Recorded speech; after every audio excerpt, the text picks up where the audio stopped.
Wah, gak tahu mangan. Akhirnya cari lagi pengalaman lain karena juga masih usianya sangat belia.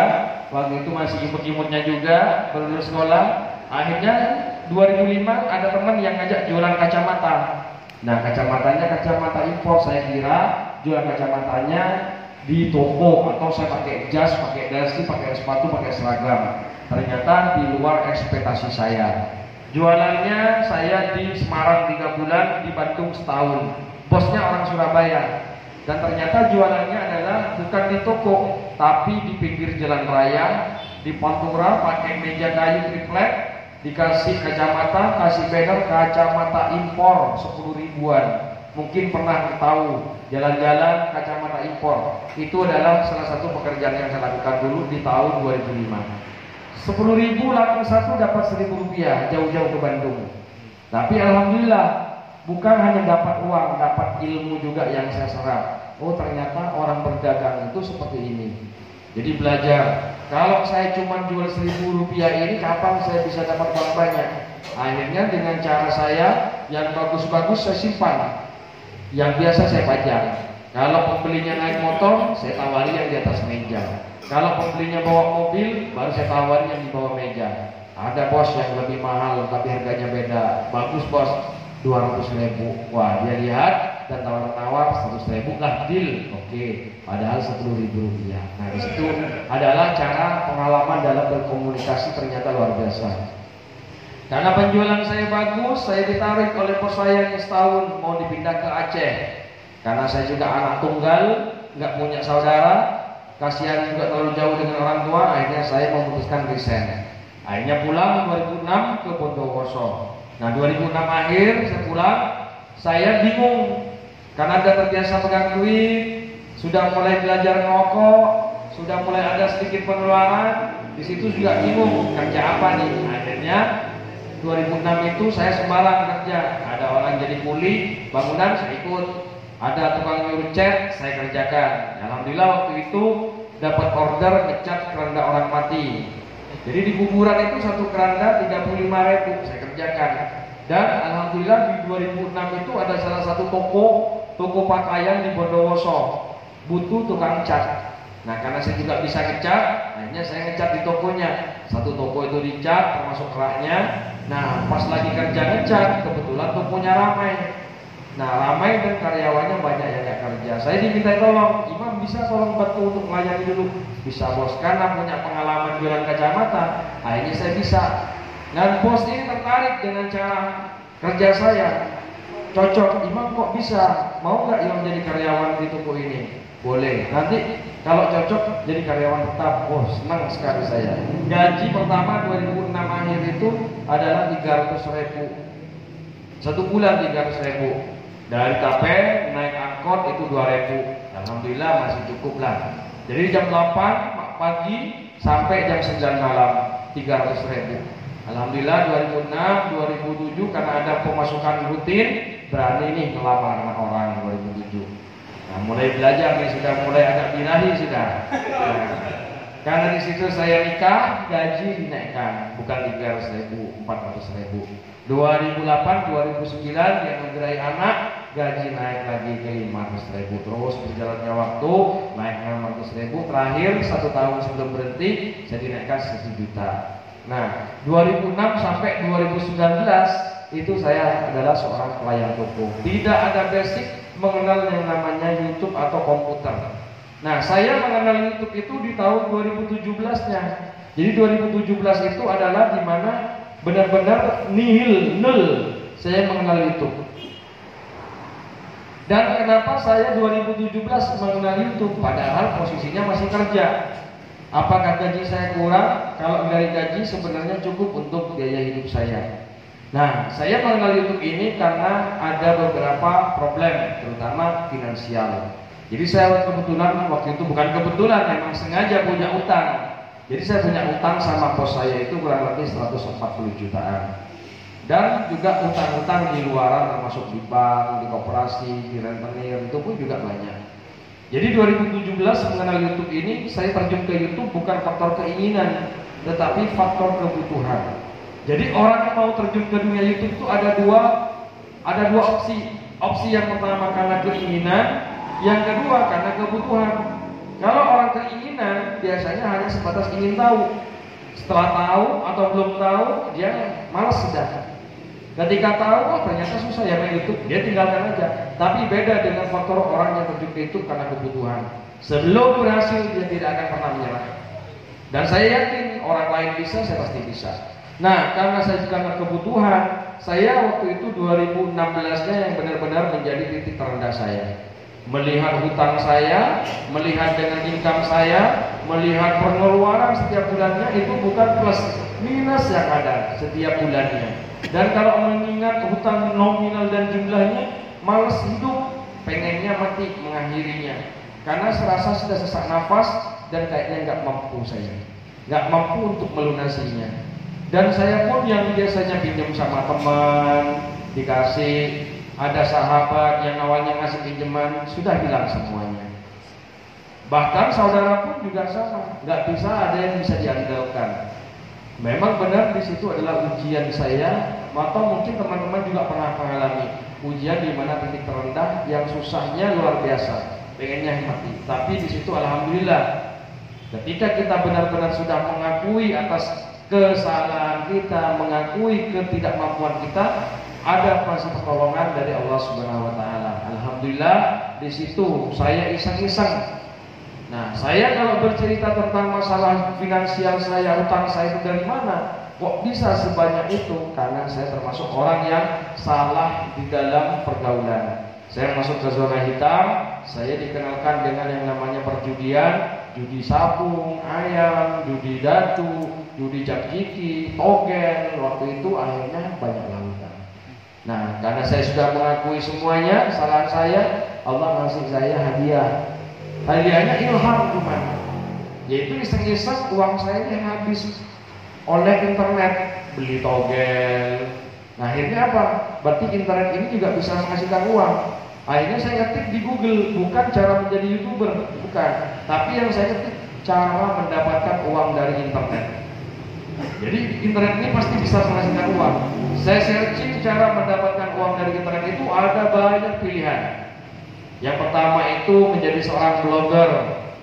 Apa ini blogger? Oh, membuat website, harus kita ini beli domain, sewa hosting. Apa ini domain, apa hosting ini? Blank, nggak tahu apa. Saya skip. Yang kedua menjadi seorang developer, membuat sebuah aplikasi yang diunggah ke Play Store, di mana harus kita beli akun GoDev dan kita harus punya akun AdMob-nya. Apa itu GoDev AdMob? Dan di situ harus punya laptop dan bahan CorelDRAW, Photoshop. Skip, karena saya bukan bidang saya. Yang ketiga menjadi seorang dropshipper, di mana menjual barang dari pihak pertama, kita mengambil keuntungan, yang dibutuhkan hanyalah dana talangan saja. Dan di situ jangankan dana talangan, dana kenakalan saya sudah jalannya waktu itu. Skip, saya nggak semangat. Yang membuat saya semangat itu pilihan waktu itu dasar nomor 4. Jadi menjadi seorang YouTuber, modal smartphone atau Android itu bisa menghasilkan uang. Nah, disitulah saya semangat duduk. Kenapa? Karena tanpa modal. Akhirnya saya mencari tahu nih, gimana nih YouTube. Benar-benar nol. 2017 Februari itu nol. Nggak kenal termasuk apa itu YouTube, apa AdSense, nggak tahu.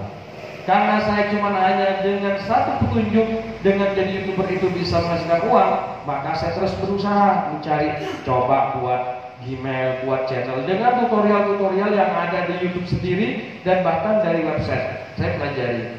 Karena memang nggak ada mentor, akhirnya juga gagal. Jadi berjalannya itu ya buta, jalan-jalan masuk jurang, jalan-jalan masuk jurang. Nah, tapi waktu itu 2017 Februari memang nggak ada persyaratan dengan seperti hari ini. Dulu buat hari itu juga langsung ada dolarnya. Jadi nggak ada persyaratan harus segini, harus begitu dah. Nah, tetapi karena nggak ada mentor, nggak ada yang ngasih petunjuk, namanya orang buta yang baru terjun di tengah laut mau kemana arahnya, akhirnya ya gagal juga. Gagal coba lagi, gagal coba lagi. Kenapa? Karena tadi nggak ada modalnya. Beda mungkin orang mau mencoba lagi kalau ada modal, mungkin mikir-mikir. Nah, makanya di situ saya semangat. Karena saya dengan ego saya, akhirnya saya mencoba nih mencari seorang guru yang memberikan saya petunjuk. Saya cari secara offline. Yang ada di Bondowoso siapa aja nih yang berhasil di YouTube? Saya cari informasinya, saya dapatkan ada beberapa orang dan saya mencoba nih japri orangnya SKSD, sok kenal sok dekat. Posisi masih kerja, motor masih nggak punya, masih inventaris toko. 2017. Akhirnya saya beranikan diri libur kerja, saya datangi itu untuk orang yang sudah berhasil di YouTube itu. Alhamdulillah, hujan-hujan saya berangkat sama istri. Tok, dibukakan pintu, Masya Allah baik banget orangnya. Saya dipersilakan duduk. Saya lihat di temboknya ada silver play button. Wah, ini YouTuber sukses. Alhamdulillah disambut dengan baik. Tapi walaupun pintu terbuka, ilmu tertutup. Nah, tapi di situ bukan berarti dia pelit, tidak. Memang dia menyampaikan, Mas, saya memang YouTuber, tapi saya nggak bisa mengajarinya. Bingung saya mau mengajari apa. Oke, saya terima. Akhirnya cari yang lain. Jawabannya pun sama. Pokoknya semangat dan konsisten, Mas. Apa itu konsisten? Saya juga bingung. Cari lagi yang lain, akhirnya nihil, nggak dapat apa-apa. Ya saya ambil positif tingginya bahwa mereka kenapa nggak mau mengajari tadi? Karena walaupun banyak yang lebih pandai dari saya, belum tentu dia pandai mentransfer ilmunya. Jadi mentransfer ilmu adalah sesuatu yang paling sulit. Yang lebih pandai dari saya banyak, tapi belum tentu dia bisa untuk mentransfer ilmunya. Jadi mau dari mana memulainya ini yang susah. Termasuk ada juga dia karena sibuk dengan pekerjaannya sendiri. Ada juga bukan karena takut tersaingi, tidak. Karena memang benar-benar tidak bisa mengajari. Akhirnya saya tidak putus asa di sana. Saya mencoba bergabung dengan grup-grup Facebook. Saya gabung ke Facebook, nyari nih di Facebook. Grup-grup ada YouTuber Indonesia, Asset Indonesia, Asset Screen. Saya gabung, ada orang posting, saya di grup komen, Bang, Assalamualaikum, tolong ajari Bang. Melihat postingan $2.000, $4.000, Masya Allah. Semakin yakin dan percaya. Akhirnya karena nggak dijawab di komen, saya coba japri. Assalamualaikum Bang, Waalaikumsalam. Bang, gimana caranya jadi YouTuber?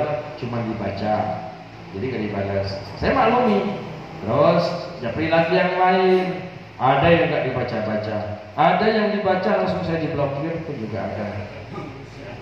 Ternyata Masya Allah, ternyata mencari ilmu itu gak semudah membalikkan tangan. Nah, kenapa seperti itu? Karena saya percaya bahwa itu ilmu sangat sakral. Jadi semakin kita mendapatkan semakin susah, maka semakin berharga ilmu itu. Kalau kita mendapatkannya dengan mudah, maka sampahlah yang kita dapatkan, walaupun itu berbentuk emas. Nah, disinilah hargai teman-teman perjalanan jauh-jauh dari luar kota semuanya, jadikan perjuangan, insya Allah ilmu yang didapatkan walaupun hanya setetes akan menjadi manfaat yang luar biasa. Karena dengan itu saya nggak dapat apa-apa, dunia nyata nggak dapat, kemudian dunia online pun juga nggak dapat ilmu, tapi karena adanya kebutuhan saya di mana hutang harus lunas, semangat terus, nggak putus asa saya, semangat. Akhirnya saya belajar dari pengalaman kegagalan, termasuk kegagalan saya dan kegagalan orang lain. Itu yang saya rangkum. Saya dulu gagal karena apa? Karena nggak aturan, buat kontennya gaduh-gaduh. Jadi dulu buat kontennya ada sampah asap, bakar sampah, saya syuting, tak kasih judul kebakaran, ya nggak ada yang nonton. Habis itu ada kecelakaan, saya syuting tragedi tragis, nggak ada yang nonton. Ada teman tidur ngorok, nggak ada yang nonton. Pura-pura mancing, nggak ada yang nonton. Dan saya semangat itu kok tiba-tiba di channel saya ada $40. Ternyata ada salah satu video yang nggak sengaja itu yang menurut saya jelek, ternyata meledak. Dan bahkan mungkin teman-teman yang punya YouTube di sini yang paling ramai adalah video yang menurut kita jelek. Betul ya. Jadi di situ sama juga. Saya nggak nyangka waktu itu iseng-iseng ada kucing sedang kawin, saya syuting. Ternyata itu yang paling ramai. Ini baru kucing kawin yang ramai, apalagi manusia yang kawin saya syuting. Nah, jadi di situ naiknya luar biasa. Tapi karena pelanggaran akhirnya hilang. Akhirnya saya mencoba dari kegagalan itu, termasuk kegagalan orang lain. Saya laku nih, si A gagal, kenapa? Oh, karena kontennya gaduh-gaduh. Saya searah. Jadi kalau kontennya mancing, mancing semua. Kontennya ngaji, ngaji semua. Kontennya edukasi, edukasi semua. Tentang kesehatan, kesehatan semua. Jadi nggak dicampur-campur satu channel. Si B gagal, kenapa? Karena kehabisan modal dia dalam membuat konten. Maka saya cari nih konten yang tanpa modal. Hanya ketemu. Si C gagal, kenapa? Karena kontennya mudah basi. Kontennya hanya viral. Maka saya cari konten yang abadi. Akhirnya ketemu di pertengahan 2017 membuat sebuah konten di mana konten di situ adalah tentang, karena saya suka dengan hobi saya membaca, saya sukanya membaca majalah-majalah yang berbau dewasa. Pak RT main di tangga, saya baca. Nah itu saya screenshot, saya jadikan sebagai bahan slide. Ternyata main luar biasa. Yang awalnya subscriber itu saya minta teman untuk saling subscribe, ternyata dengan tanpa harus minta-minta, tanpa harus disuruh, ternyata dengan konten yang memang ada nilainya dan juga marketnya luas, sehari nambah pernah sampai 10.000. Luar biasa. Trending waktu itu naik. Termasuk konten kesehatan, karena saya juga punya pengalaman waktu itu buat jamu. Yang jamu yang saya buat adalah jamu kuat. Nah saya coba tuh jamu kuat, ternyata naiknya luar biasa. Termasuk cara memperbesar gitu. Wah langsung naik gitu. Akhirnya naik terus, sampailah di pertengahan itu ada kawan nawarin HP sama saya. Mas mau beli HP enggak Sa? Saya nggak punya uang. Nah karena dia melihat saya sibuk, dia nanya, ngapain Mas? Saya cari uang lewat YouTube, ajarin saya Mas. Nah saya ajarin dengan metode saya, tapi kontennya tak suruh milih sendiri. Nah karena dia bingung, nggak bisa juga buat jamu kayak saya. Nah tapi metodenya, caranya sama, cuma diterapkan dengan niche yang berbeda. Sama-sama sensor, cuman yang si orang yang saya ajari ini membahas tentang Dilan. Waktu itu di 2017 lagi naik-naiknya Dilan. Film Dilan mungkin ada yang tahu. Nah, foto-foto Dilan itu dikumpulin, dijadikan sebagai bahan konten. Profilnya Dilan dari lahir dari mana, sekolah di mana, naik trending ya. Akhirnya dapatlah gajian pertama kali dari YouTube itu bukan saya, tapi adalah orang yang saya ajari. Nah, saya sendiri kenapa belum dapat gaji? Karena saya masih mengulik bagaimana semudah mungkin membuat konten dan semurah mungkin membuat kontennya. Karena saya juga punya pekerjaan jam 8 pagi sampai jam 9, sehingga gimana caranya sesingkat sisa waktu saya ini masih bisa untuk konten. Nah orang yang saya ajari memang pengangguran, jadi sehari buat konten. Nah saya kapan buat kontennya? Pulang kerja jam 9 malam nyampe rumah, istirahat sebentar, makan-makan, jam 10 baru memulainya, dan uploadnya nunggu jam 12. Jam 12 ini bukan ritual dari guru, enggak, bukan spiritual, karena nunggu jam 12 nunggu kuota gratisan. Nah kuota gratisan itu yang saya pakai karena nggak punya modal di YouTube saya. Akhirnya alhamdulillah percaya, teman dapat gajian 1.700.000. Wah bangga, masuk saya yang mengajari juga bangga walaupun nggak pegang uangnya. Naik dia gajian kedua 2.200.000, saya juga senang. Saya belum. Saya baru di akhir 2017 baru merasakan uangnya. Nah uang yang saya terima, yang kemarin teman 1.700.000, 2.200.000 yang saya terima waktu pertama kali, beda jauh dengan dia. Yang menurut saya itu, saya melihat dashboard saya itu nggak masuk akal, tapi kok masuk rekening. Nah di situ akhirnya saya terima uangnya, saya ambil pertama kali 42 juta itu. Nah 42 juta itu adalah sesuatu yang sangat luar biasa bagi saya, karena saya pegang uang waktu itu paling besar 5 juta. Itu pun nggak lama, pegang langsung bayar utang. Nah dapat 42 juta itu sesuatu yang luar biasa, pencapaian yang dimana mungkin setiap orang itu yang nggak biasa pegang uang menjadi kebanggaan. Akhirnya saya ceritakan ke istri, istri pun juga percaya dan juga istri bangga. Nah bangganya saya dan istri saya tidak bangga pada bapak saya, terutama orang tua saya. Boleh ditanya, bapak saya masih hidup. Jadi bapak saya itu nanya, kamu nipu siapa? Nah, karena bapak nggak paham tentang dunia digital. Akhirnya saya kebetulan punya Google AdSense, saya tunjukkan, Pak, saya kerja di YouTube. Jadi bapak kan tiap malam itu marahin saya, Imam, udah jam 3 tidur, besok kerja. Nah bapak saya memang perhatian. Jadi saya dikira ngapain malam-malam ngasih ceritakan bahwa saya kerja di YouTube, dan bapak ayahnya juga senang dan juga mendukung. Nah, dengan 42 juta, karena niat utama saya adalah bayar hutang, saya nggak mau ingkar janji. Saya nggak mau dengan 42 juta, bukan mau gaya hidup dulu. Memang saya fokus menyelesaikan finansial saya.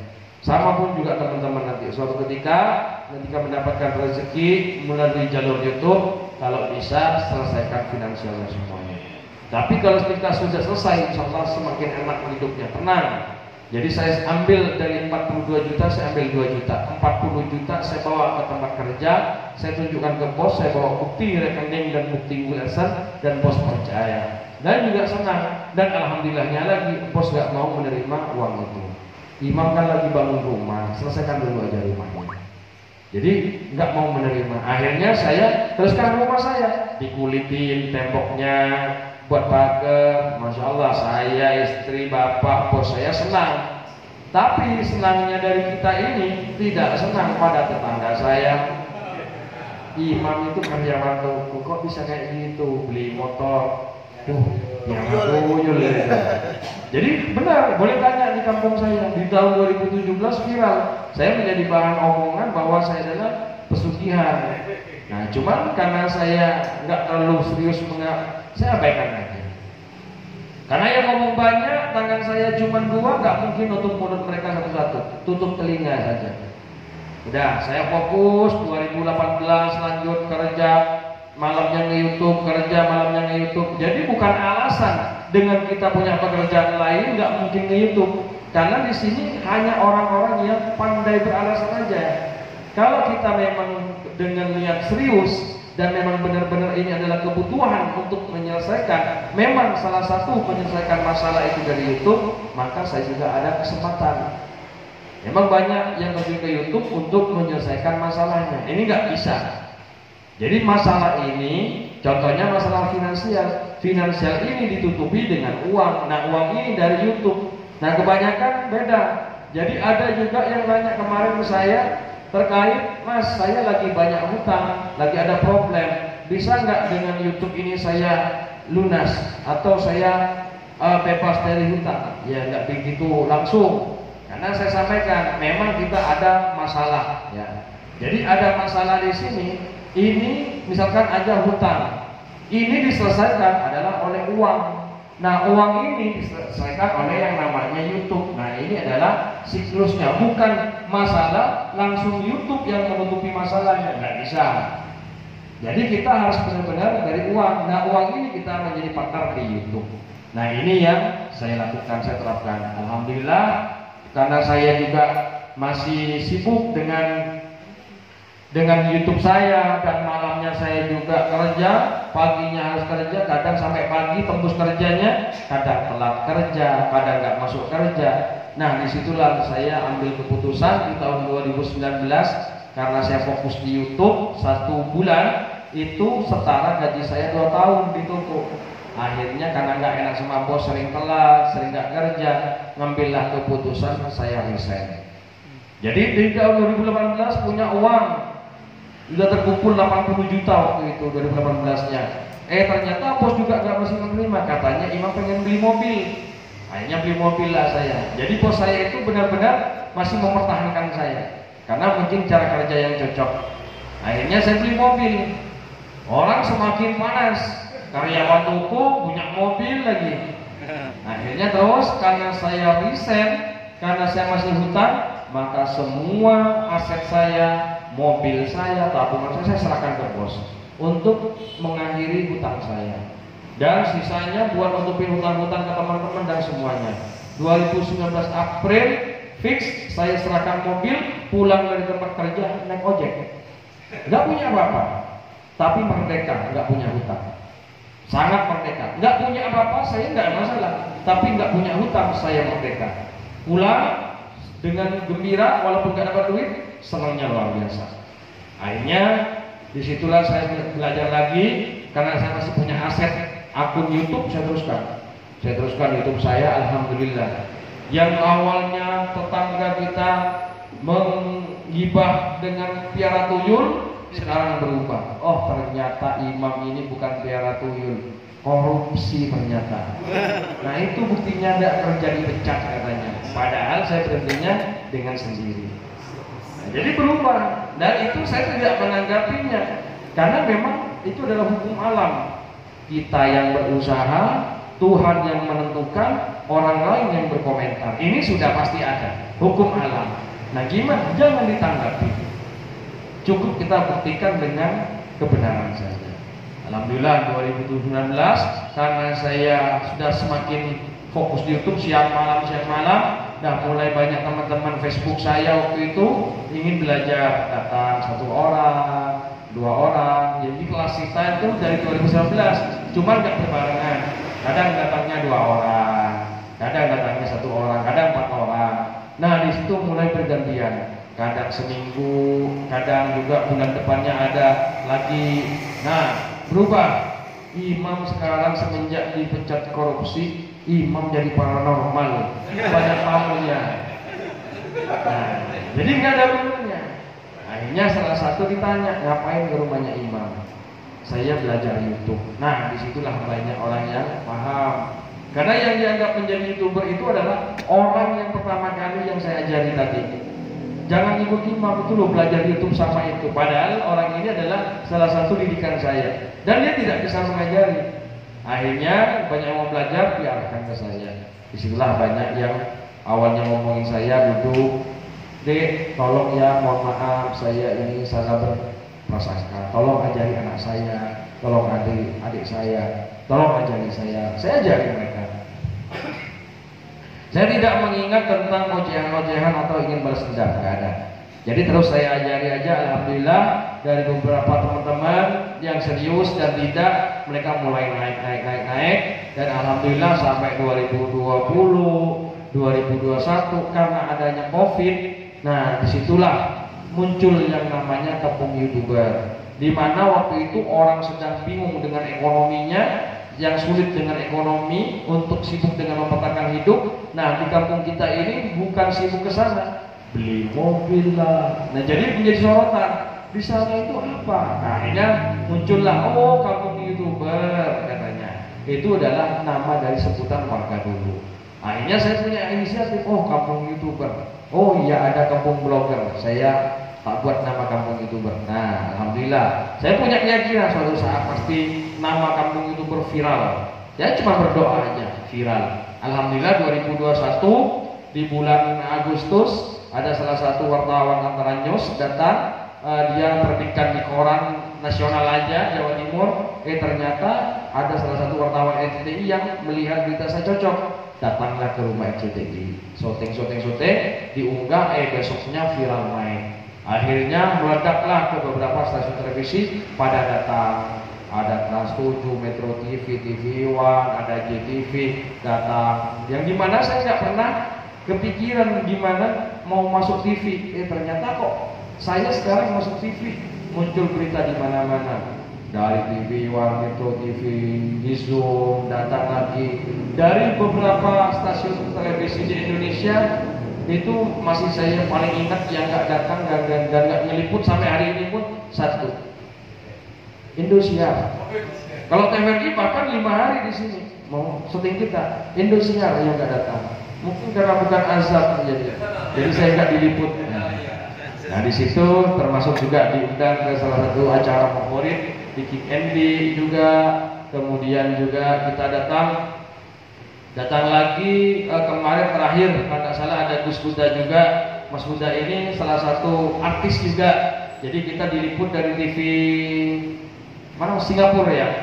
Jadi dari CNA Singapura kemarin, dan TV Jerman pun juga sudah meliput kita, sudah RRI TV Hola. Dan ini rencana planningnya adalah TV dari Amerika. Bahkan majalah di Swiss dan Inggris pun juga viral sekarang, lagi naik. Jadi bukan masalah nama saya, yang saya bawa adalah nama kampung YouTuber, dimana untuk memotivasi. Jadi silakan nanti teman-teman jadikan sebagai ilmu ini untuk menjadi motivasi, bukan membanggakan diri. Sampai hari ini pun saya juga masih tidak ingin, dan bahkan mungkin dari warga Bondowoso sendiri, walaupun tahu kampung YouTuber, walaupun tahu nama Imam Januar, tapi yang mana orangnya saya jamin gak akan ada yang kenal.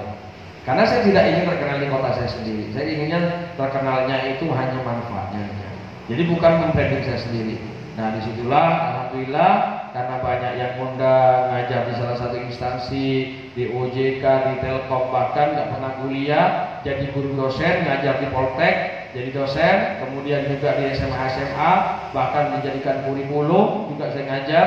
Alhamdulillah juga diundang bupati, dan bahkan hari ini pun juga teman-teman bisa mendapatkan pengalaman dari ilmu saya, insya Allah. Jadi urusan tepuk tangan ini bukan lomba. Jadi ini pengalaman dari perjalanan saya. Jadi bukan seperti yang teman-teman ekspektasikan, Imam Januar YouTuber sukses, tidak. Itu hanyalah pandangan saat ini. Yang teman-teman lihat itu hanyalah topeng saat ini. Jadi di balik topeng itu ada perjalanan yang panjang. Dan teman-teman kalau mau niru saya juga harus siap dengan sabar, dengan kuat mental terutama, dan juga dengan tekun, dan tidak instan kita. Jadi ada perjalanan yang harus kita ikuti. Nah, gimana caranya? Ya udah, nikmati prosesnya. Proses ini yang paling nikmat adalah menikmati saat berproses. Kalau sudah jadi, saya rasa biasa aja. Contoh, teman-teman pengen mobil, atau pengen motor, atau pengen HP, berusaha ngumpulin, setelah terbeli biasa nggak? Pengen mobil, ngumpulin duit, coba setelah terbeli. Saya jamin satu hari. Habis hari kedua udah biasa kita. Jadi yang paling nikmat di mana? Prosesnya. Sama juga, pengen punya anak, yang nikmat yang mana? Nah, kalau sudah punya anak, pusing. Proses lagi. Nah, maka sama juga dengan pekerjaan itu, nikmati prosesnya. Itu adalah yang paling benar. Karena dalam proses ini, itu yang tidak mungkin dinikmati oleh semua orang, tidak dimiliki semua orang. Jadi lika-likunya itu senang kita, kena bismol, kena banner, naik ke puncak gunung ambil konten. Nah itu adalah dari bagian-bagian proses. Nikmatin aja. Dan disitulah nikmat sesungguhnya, bukan hasilnya. Hasil ini hanya bangganya sesaat. Nah, bangganya sesaat. Jadi ketika ada yang lebih tinggi pasti hilang. Jadi perjalanan saya seperti itu. Nah ini adalah siklus profil dari saya yang sebenarnya. Mungkin kalau kita panjang nggak cukup seharian. Bahkan kemarin dari Gramedia bahkan datang 2 kali dari Jakarta untuk mengambil kisah saya dijadikan sebuah buku, dan bahkan sering profit. Bahkan saya mau dikasih uang dulu 100 juta untuk diangkat sebuah buku. Saya tapi nggak mau, karena saya percaya buku ini pasti lengkap, mesti ditambah-tambahin. Saya tidak ingin membohongi banyak publik. Jadi kalau pengen tahu ya udah ngobrol aja saya. Insya Allah kita akan sharing dalam beberapa hari bagaimana sih kehidupan dan bahkan pengalaman saya. Ya. Sebelum kita lanjut, yuk kita mungkin ada yang mau ke kamar mandi, silakan. Mau kencing-kencing dulu, jadi biar fokus kita dalam belajarnya. Kopinya mungkin mau ditambah, airnya tolong kosi. Dit, airnya tolong dibagi dit. Mungkin ke kamar mandi di atas juga ada. Mungkin teman-teman mungkin di mes sedang mau atau sesak, di sini juga ada kamar kosong di atas, mungkin mau tinggal di sini juga boleh. Tapi agak jauh ke musolanya.